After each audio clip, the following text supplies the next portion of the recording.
there's 13 principles that I follow, and one of them are people or value, right? It doesn't matter. Everybody has their own journey. And the crazy part is that their journey is something that nobody else really understands, but there are things that we just don't know that we don't know. And why is it that we hoard that information? Hey everyone, this is Give Us It Podcast. We are up in the mountains, and where we bring businesses together, we bring people and the connection, ergonomics, all of it together in one. You can listen to the episodes, get some key insights for you and your business today. Hey guys, this is Wes Israelson, and this is Main Street Office. However, this is Give Us It Podcast, our winter series. Well, this is really our fall series, because once winter hits, we're gonna be up in the mountains. But this is the fall series. In between, it's snowing. We were out on a deck. We're probably both a little cold, but ideally, we're here with a good friend, someone I look up to, someone that's taught me a lot about business, finance, and just education. He's someone who truly believes in helping other people. So with that, Mike Clark is his name. I want you to introduce who you are and what you do. In a nutshell, I'm a wealth manager, so I help people kind of get some clarity on their financials in terms of business, how it's operating, cash flow, and reinvesting that cash flow to make their business more successful for the exit that they want, right? So if they're more productive on a balance sheet, then hopefully that'll equate to more production in the business and translating to more cash flow, in a simple nutshell. He makes it sound elegant.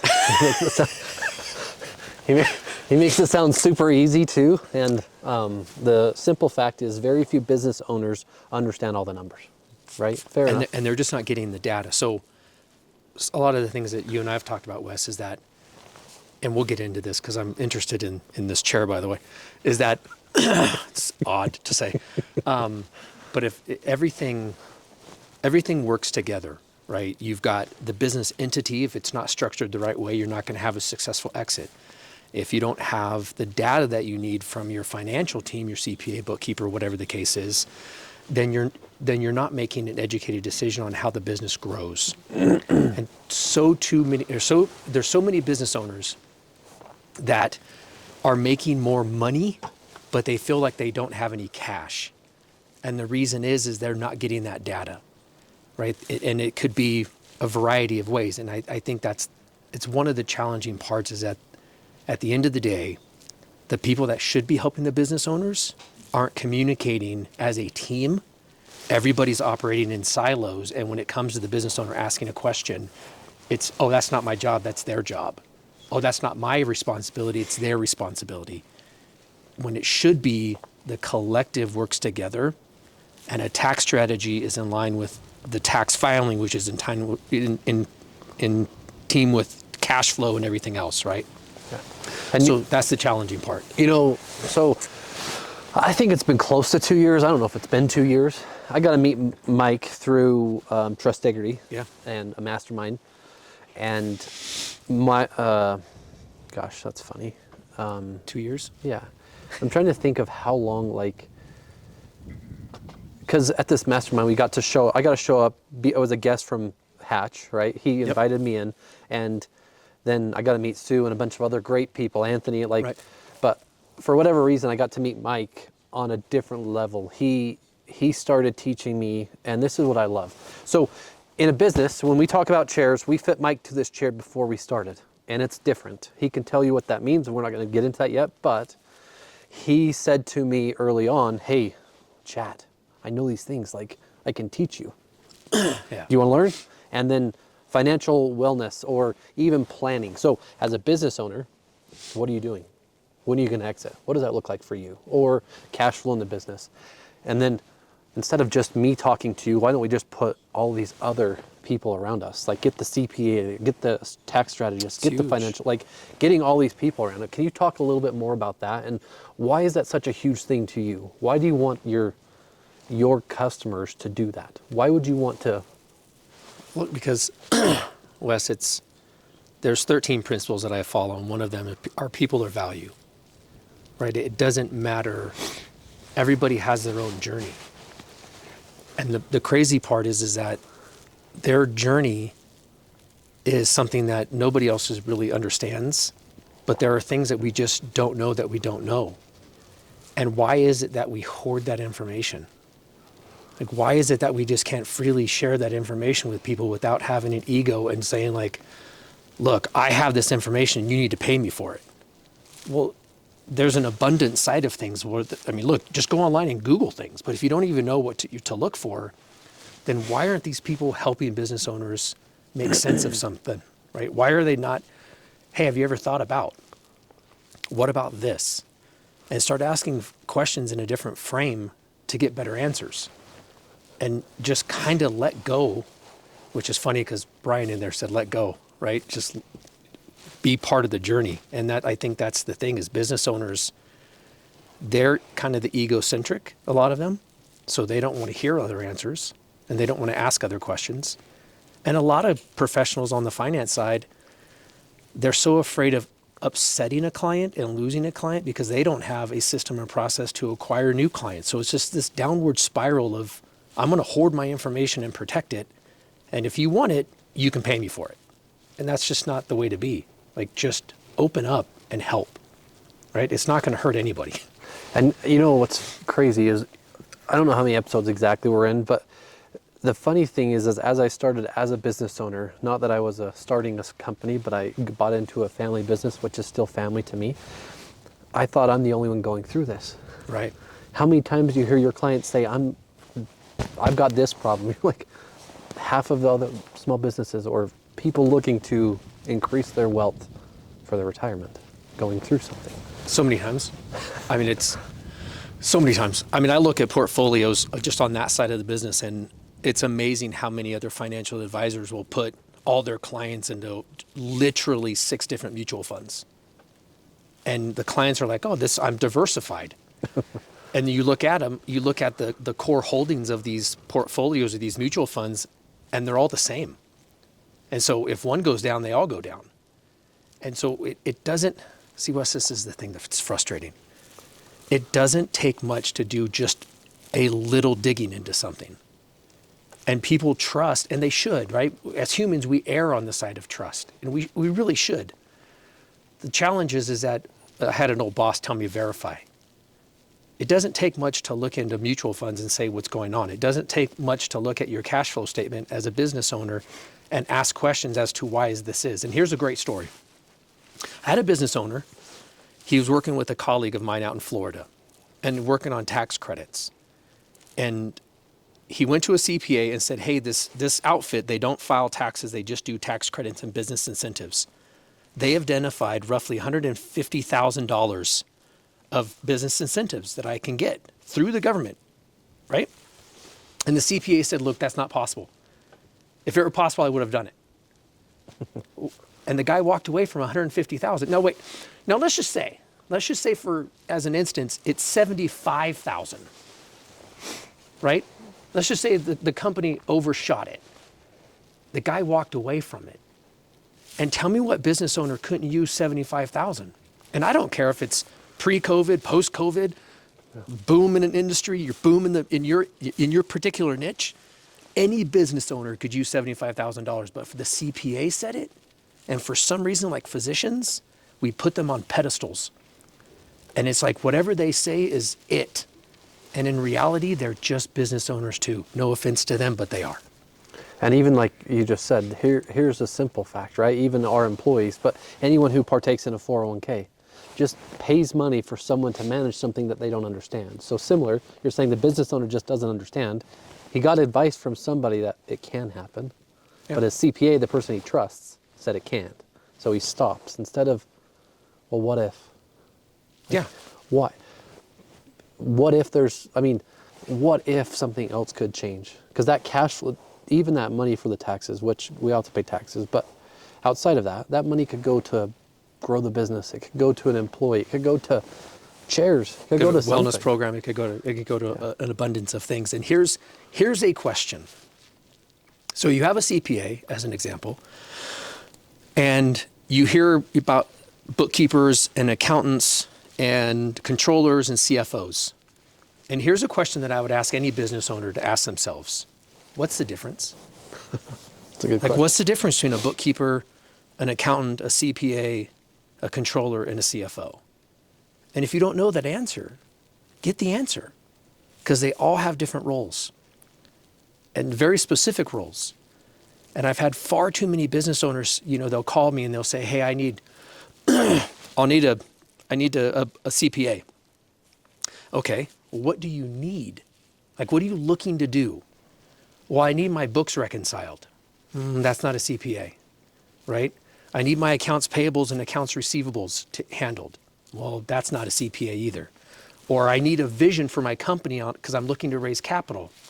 That's not a CPA either, right? So do a little bit of due diligence and get the answers that you need to make an educated decision, because you can keep your CPA and have somebody else working in line with your CPA to get you where you need. But start there. I mean, as a business owner, just Google's an amazing tool. Well, I mean, you can use Google's chat version, right? But even you can turn on conversation mode with chat and ask these questions while you drive. If you are in a transit, you can do it. Oh, yeah. I mean, don't get me started on chat.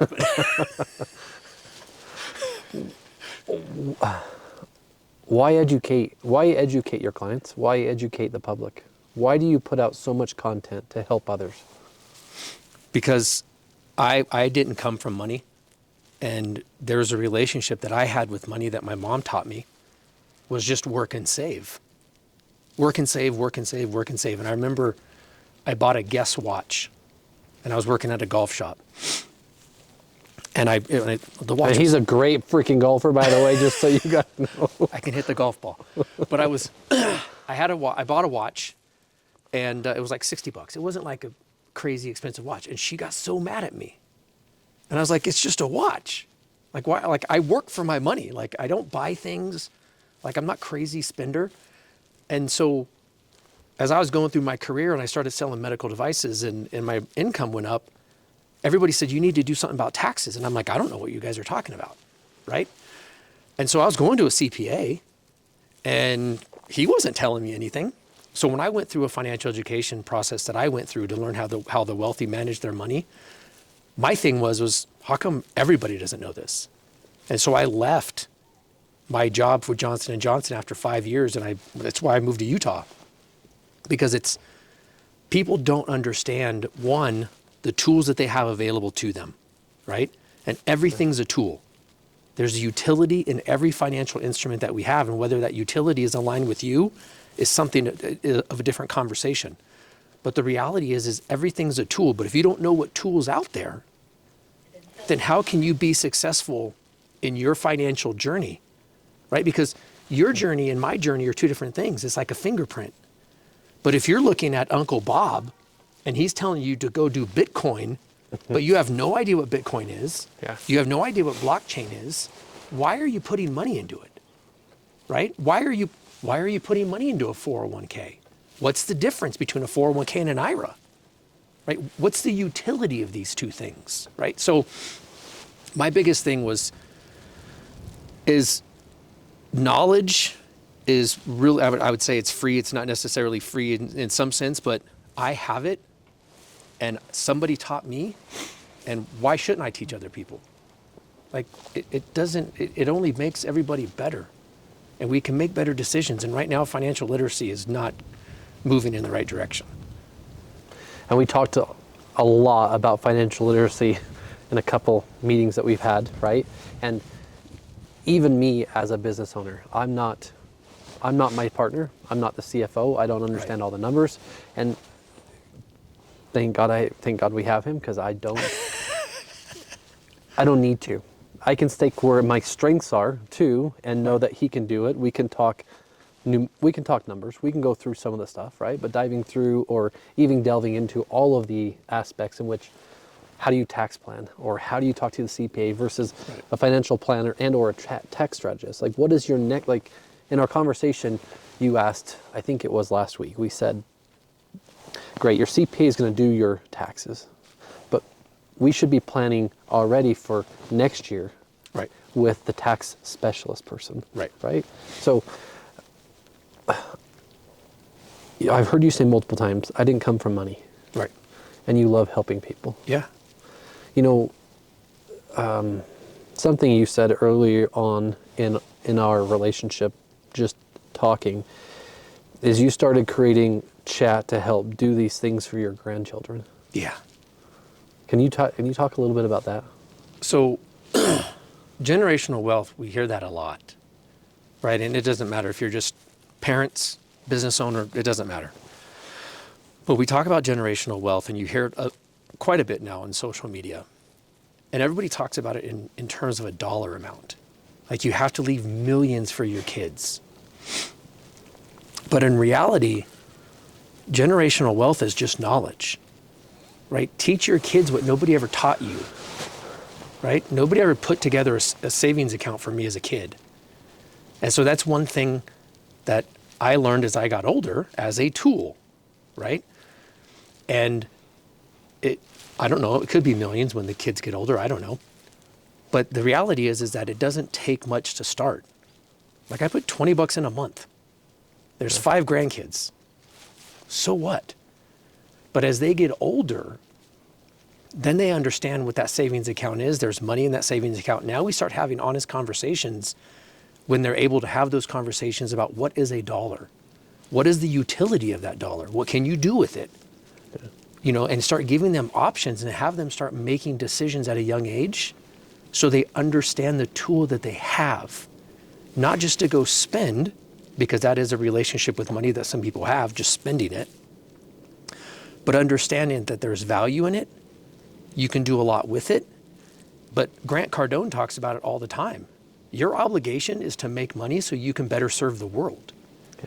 But if you don't understand how to use that money or what it is in terms of the world and the economy, then it's going to use you instead of you using it. And that's, in my opinion, that's generational wealth in terms of teaching them how to utilize money, not just, hey, I'm going to give you $30 million. Because then the old saying is rice paddy to rice paddy in 3 generations. And that's where we're at right now, right? Yeah. We have an abundance of money, and a lot of people don't know how to use it, and we'll see how it ends up. I mean, lottery winners are a great example. You know, I've had the conversation, we've talked a lot about different books, but would you rather have $1 million cash today or a penny that compounds every day? Penny compounding every day. Tell me why. Because look, my definition of financial literacy is how fast can I replicate a dollar, right? If it takes you 10 years to replicate a dollar, you need to do some education, right? You need to learn how to get that from 10 down to 7, down to 5. And if you can do it every day, do it every day. And if you have that system and process in place to replicate that dollar, or in this case, that penny, no one can ever take that away from you, ever, if you understand that system and process, right? Yeah. And if you have $1 million and you know the system, that's even better. But if it's a binary decision, yep. Penny, because now I can take that penny and compound it and put it into other vehicles and utilize that one penny in 2 different locations that will both grow at similar rates, right? Now I'm taking one penny, this vehicle, oh my gosh, I've got another vehicle, versus just taking $1 million and just saying, what can I do with $1 million? Because that penny will turn into $1 million wicked fast. In a month, it's 5 million versus the 1 million up front, yes. Right? But that's the thing. I can take that penny and put it into multiple vehicles where I've got 5 million over here, 500,000 over here, 700,000 over here, and now it's replicating in multiple locations off of one penny. Very similar to what banks do. Yeah. So, interesting enough, I'm going to ask the question, and maybe you can elaborate. So, when you hear 0% interest out there and you want to go buy a car, or you want to go buy anything, why does the place give you a 0% interest? Why would they do that? Cars, specifically? Specifically, and or furniture. Let's say furniture. Well, I mean, I can tell you cars, and then we'll get into furniture. Cars, they do it because they don't make money necessarily on the car. They make money on the repairs. So they'll give you oil changes. They'll give you all these things. So like Carl Malone. The service department charges, whether they charge you or not, they charge Toyota. And then Toyota, as a manufacturer, will pay them. So you have auto body repair, come in. You have a transmission problem, they'll charge Toyota. So there's always an upsell to Toyota. You don't care because you're getting it for free. but they'll give you 0% and they'll give you maintenance, right? Volkswagen did it to repair their reputation. We'll give you 2 years of oil changes and 2 years of car washes and 2 years of this and because they charge Volkswagen, right? Now furniture on the other side is that, I don't know if they have repairs, probably don't. My assumption is that they'll make the money on other things, like the upsells on the fabric or the fabric, the cleaning that or stuff. the whatever protects it, the protectant or whatever. Yeah. That stuff, right? So they'll make money on that versus just the furniture itself. But then the furniture is marked up so much anyways. Yeah. Like it's ridiculous. And it's like you said, say that you have that compounded interest built up, you have the $5 million, and then yet you fund your company the money to do 0%, and then you sell this furniture, but your furniture is marked at 100, 200, 300% margin. Right. You're able to get the return on your own money by selling it. So Yep. it was interesting. Just an employee was asking me, well, if I want to go buy this thing and it's 0% interest, like I don't understand how that works. A, somewhat I understand, but B, if you can do it for 0% interest, keep your capital, that's great. Try and use that capital to go make the money to pay the payment, great. Right. But if you're buying with credit at a 21%, we had this conversation, do people really know when you use your credit card it's 20%? Or is it 30%? Well, they don't. Well, this is that's a great question, Wes. Because this is literally what I'm writing as I'm putting the outline together for my book is what is the true cost of interest? Right? It's not the 22 or 29% interest that you actually have on the statement. If you buy, if you're going out every weekend, right? Like some people do, and they're throwing their drinks and their dinner on credit cards, and then they're making minimum payments, that cost of interest is in the thousands. And so that dinner might cost $100, but over the course of the next year, it's $300 or $400. Yeah. Right? So it's the financial system is a little broke in that sense.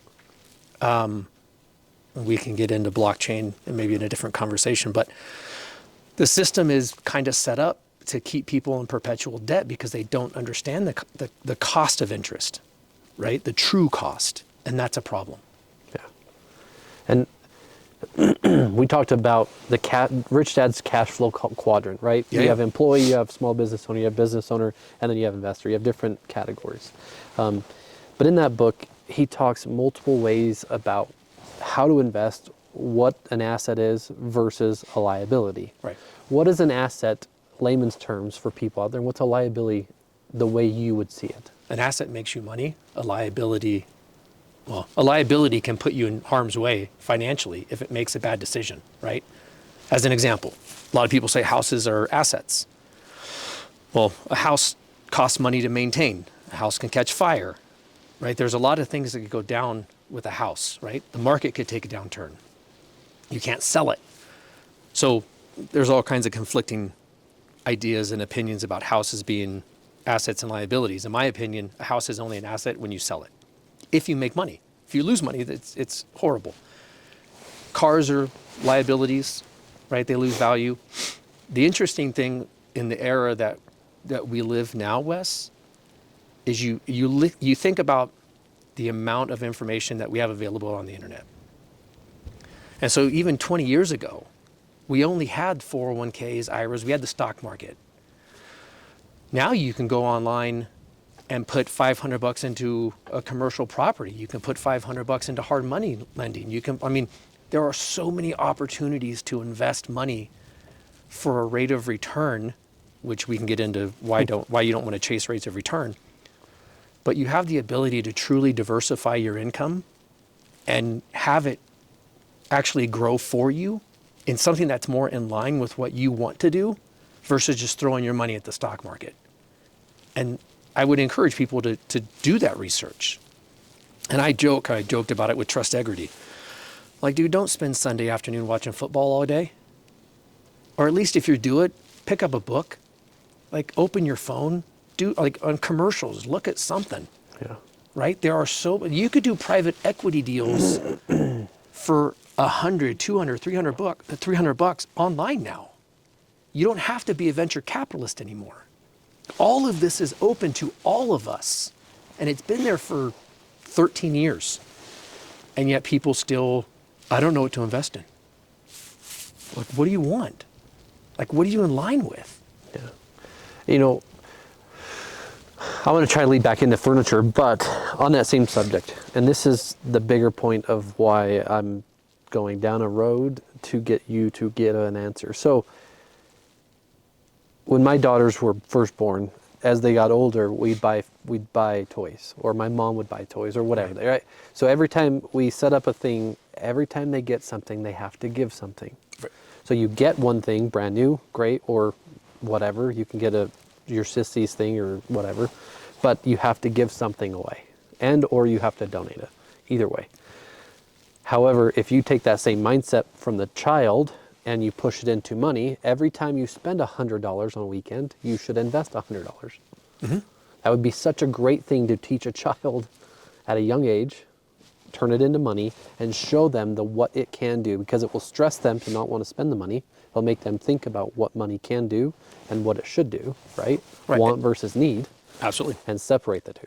Yeah, and as a matter of fact, I saw a video the other day on YouTube where parents give their kids $5 a week. $1 comes out of the 5 for food. $1 comes out of that 5 for utilities, and it goes away. The other 3, you have an option.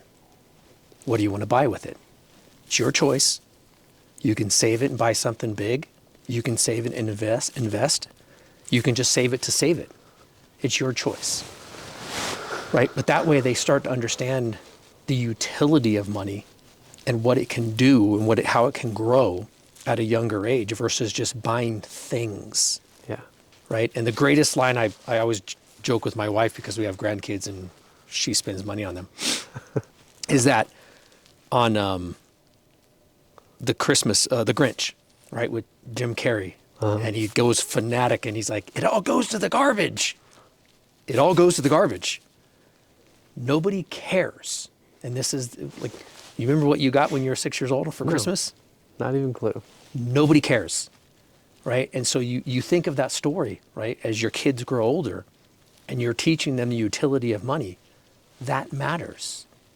That separates mentally financial literacy from everybody else on the planet. And it gives them the opportunity to look at things in a different perspective on how that affects their life. And do I really need that? Like, does that provide utility to me? And then at what level does it provide it? Because if you understand, like, this is just burning money, right? Yeah. Then do that. Yeah. That's fine. Go to Vegas and blow it, right? As long as you understand that's the utility of it. Don't go to Vegas and blow it and be like, oh my gosh, I can't pay my bills. Or go to Vegas and put on a credit card and then you still can't pay your bills. Right, right. Right? Those are the challenging parts. Yeah. Right? But understand that utility. And most people don't teach that. And that's what I love, because where I'm going is two things. I'm going to lead into the furniture question we asked before we started the episode. But if parents and business owners did a better job of teaching their employees and teaching the employees and their children at a younger age, how would financial literacy be right now? Would it be better? Well, I'll tell you, it'd affect everything, right? It would affect everything from your house as a personal economy, which drives me nuts when people look at the government, whether it's state, municipal, federal, it doesn't really matter. And they talk about what the governments and municipalities should spend money on, and yet they don't have their financial house in order, right? But you'd be able to look at things in a more clear way in terms of, look, this is how I spend money, and why are they spending money that way? Like, I have to report, like, my bank account goes negative. Why can theirs go negative? Yeah. Like, how come the rules are different? And why are the rules different? And understanding that. And I'm not saying it's going to influence anybody's vote, right? Because this isn't politics. But it's how do we set our lives up to be more efficient in that way? Because I don't believe necessarily money buys happiness, because there's a lot of people that don't have money that are extremely happy. But it does afford you to make different decisions. And it affords you things that you can create better things in the world if you have money. But if you don't understand how it works, you can't serve the world. Inside earlier, before we started, Brian and you had an amazing conversation. He was talking about the being side. Yeah. And you were alluding back to the same, almost the same concept. And what you just said in my mind, the way it comes to me is, say, I believe I am wealthy enough to go help someone or teach them something. Yeah. Versus, when I have this, then I'll do the things that I need to do, and then I'll be a better person. yeah, It doesn't work that way, right? Create the exchange, give to whatever level you can give. Whatever, I mean, if it's just knowledge, give that. It will have a ripple effect in the community, in your neighborhood, in your ward, in your church, however. Just create the exchange. And before we started the episode, you said, now the chair. It's very comfortable. I haven't shifted once. I mean, other than some rocks, this thing is crazy comfortable. But you said, why, I think you said, why don't people do this? Why don't people know? Oh, yeah. So elaborate what you mean by that so we can kind of have them understand what we were talking about. Like, what do you mean when you say that? Companies for the longest time have brought in, meal plans or gyms or whatever the case is, and they put them behind glass walls as if they're some trophy. Like, I provided a gym for my employees, and rarely anybody ever uses them. Whereas, why don't they do this, right? Like, why don't they create an environment that somebody is more comfortable in the work that they do? And I stand, right? And you asked me, like, do I have one of those pads, those fatigue pads, or whatever the case is? And I said yes, because it would hurt if I didn't. Yeah.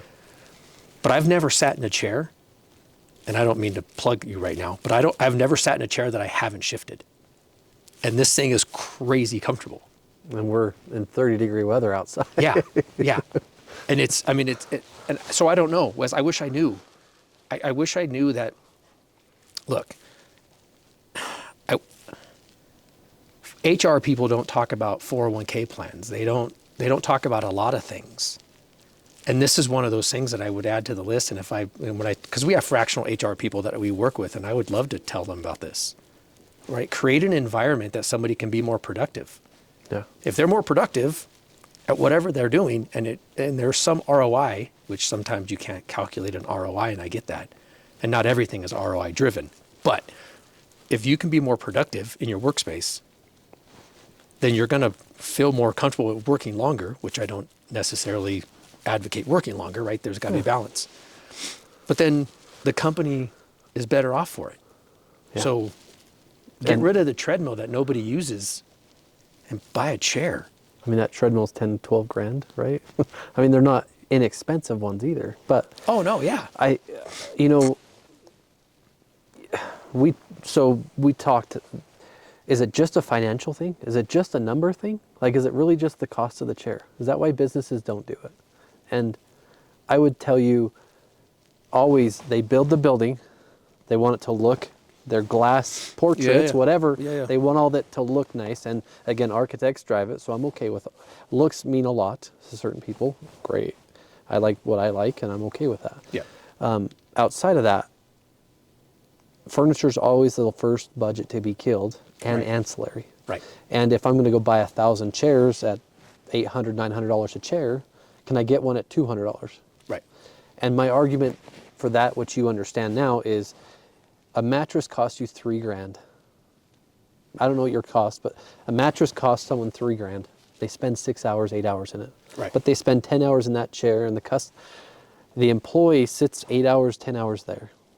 But if the employer just spent the money in that chair and had someone like us come fit them, it could change the way they work. It could change. The ROI, like you said, is not measurable. But now their life, as Brian said, now their life's better. It could be better. And then you bring financial literacy into it. You bring wealth and healthness into it. And then magically you've created a culture in which Brian said will never leave. Right. Right. And that's the question I asked you, right? How do you create that paradigm shift? Because if you're looking at it, and maybe we value things that shouldn't be valued. I mean, so you have a fancy building. Like, okay, And that may be you, and I get the perception, right, for customers to drive up and you've got this big fancy building.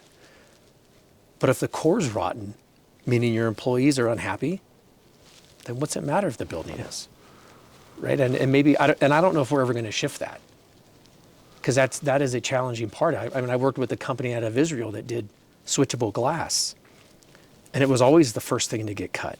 Yeah.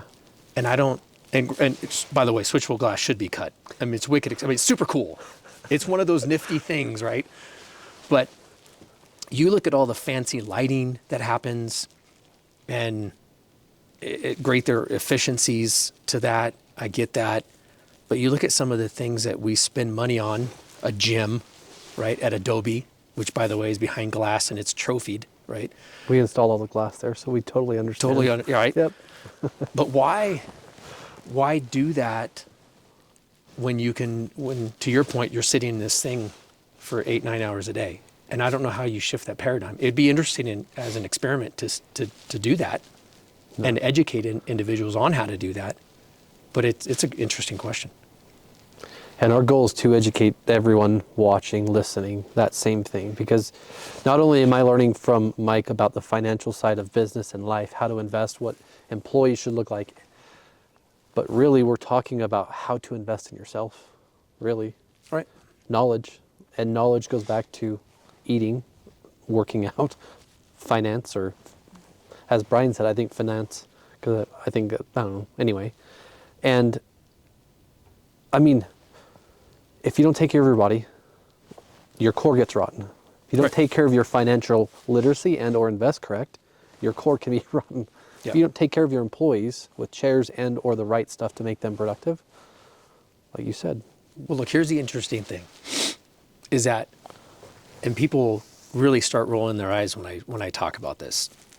Don't, and it's no politics. No. It's, look, you, Wes, me, employees as individuals, we are our single greatest asset, right? I am my single greatest asset, okay? And if I look at myself as an asset, I am a diminishing asset, okay? My production tends to decline as I get older. It declines when I'm not happy. It declines when I'm emotionally stressed. It declines when I'm physically stressed. For me, it declines when I don't go to the gym in the morning because I get crabby and my wife knows it, right? Little things, right? But it's interesting, because if I understand that, then how can I optimize myself to be the greatest asset that I can be? Because if I'm producing for myself as an employee, I'm producing for you, or I'm producing for my clients, right? And that's the thing, is that how do I optimize myself? And people think it's like, well, it's super selfish, and I've heard people say that, and it's like, it's not. Because how can I serve, like literally, how can I serve my neighborhood? How can I serve you if I'm rotting or unhappy because I'm sitting right in a chair? Because I'll tell you what, the chair that I had at home, like it goes forward and back and up and down. Like I never even knew a chair did this. And I shift in my chair all the time when I sit down in it. And I literally haven't shifted once. This thing is crazy comfortable. So, I mean, thank you for that. I mean, that's the whole point. And I just want to say, as we wrap up, I just want to say, thanks for the time. Thanks for coming up here. Thanks for being out in the cold. Thanks for the plug about the chair, even though we're not necessarily talking about chairs. We're talking about everything else. What's an ideal referral for you? What are you looking for today? If anyone watching that's looking for your service, what could that be? Look, I'll tell you, one, you're welcome, right? It's beautiful up here. I ski. I love being up here. And it's not necessarily a plug about the chair, Wes. Is that the biggest thing that I try to instill in my clients and business owners, is that everything works together, right? It's just, it doesn't matter. A chair, a 401k, an IRA, standing, sitting, it all impacts everything that we do every day. And if we're not optimized individually, then like I said, how can we help everybody else? Yeah. And so for me, Wes, look, an ideal person to work with is that business owner that has questions, right? And they're starting to question everything, which they should. They need to question, should I stand or sit, right? Should I hire a CFO or a bookkeeper? Good heavens, what is a CFO? What is a bookkeeper, right? Do I raise capital? What kind of capital do I raise? So when I talk to business owners, it's not about retirement planning. The first conversation that I have with business owners is, where are you at and where do you want to go, right? And let's chart a flight path to get there. And I might be the last person on that itemized list to do anything, but dang it, you're going to get the whole flight crew and everything. You're going to have a very, very clear picture on where you're going and how to get there and the steps to get there. And we might be a little off, but right now you're going to be hundreds of miles off because you don't even know where you're going. Yeah. So I guess that would be the ideal referral, is just somebody that is at the point, I'm not getting the answers that I'm getting, and I need somebody to help me answer some of those things. And if someone listening today wants to reach out to you, how do they get a hold of you? Easy. They can email me. Okay. mclark@protectionpointadvisors.com, or just go to protectionpointadvisors.com and call the office, and they'll route you to me. But and I'm on LinkedIn. I'm connected with you on LinkedIn. Yeah. Produce a lot of content. It's the only platform that I'm on. I don't use TikTok or Snappy Chat or